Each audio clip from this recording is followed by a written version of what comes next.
Сәлеметсіздер ме 9 сынып оқушылары? Біз бүгінгі видеода қазақ әдебиетінен 1-тоқсанға арналған бірінші быжбыр жұмысын орындайтын боламыз. Бірінші тапсырма: шығарманың сюжеттік желісі бойынша кестені толтырыңыз. Жүсіп Баласағұнның адам бойындағы жағымды, жағымсыз қасиеттері туралы ойын жазыңыз. Жүсіп Баласағұн жағымды қасиеттерді дәріптеп, жағымсыз қасиеттерден аулақ болуға шақырады.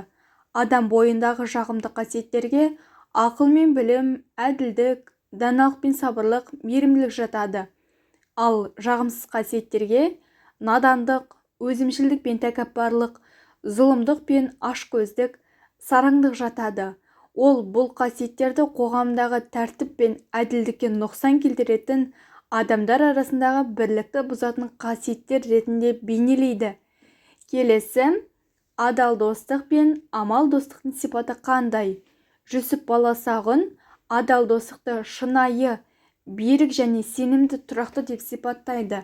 Адал достар әрқашан бір-біріне көмектеседі, бір-бірінің игілігі мен жағдайларын ойлайды.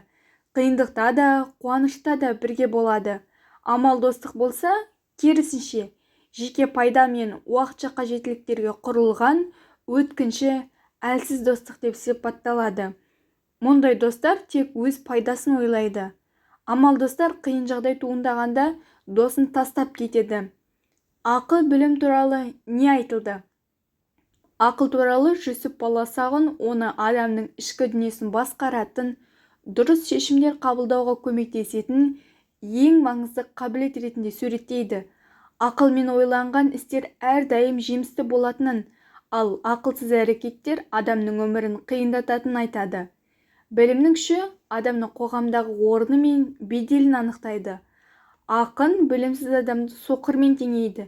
Өйткені ол дұрыс бағытты көре алмайды, өмірде адасып жүреді.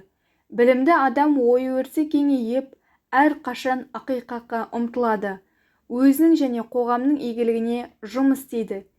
Келесі: тіл туралы не деді? Тілді адамның ең басты құралы және оның ой-пікірін жеткізуші ретінде қарастырады. Жүсіп Баласағұн тіл арқылы адамның мінезі мен болмысы көрінетінін айтады. Тіл арқылы адамның сөзін ести отырып, оның қандай адам екенін анықтауға болады. Әдепті сөйлеу адамның мәртебесін көтерсе, орынсыз сөз адамның абыройын түсіреді.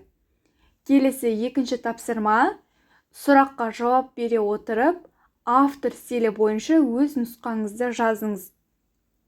Сұрақ: кім жақын? Бұған Қазбек бидің жауабы: тату болса ағайын жақын, ақылшы болса апайың жақын, бауырмал болса інің жақын, бәрінен де әйелің жақын.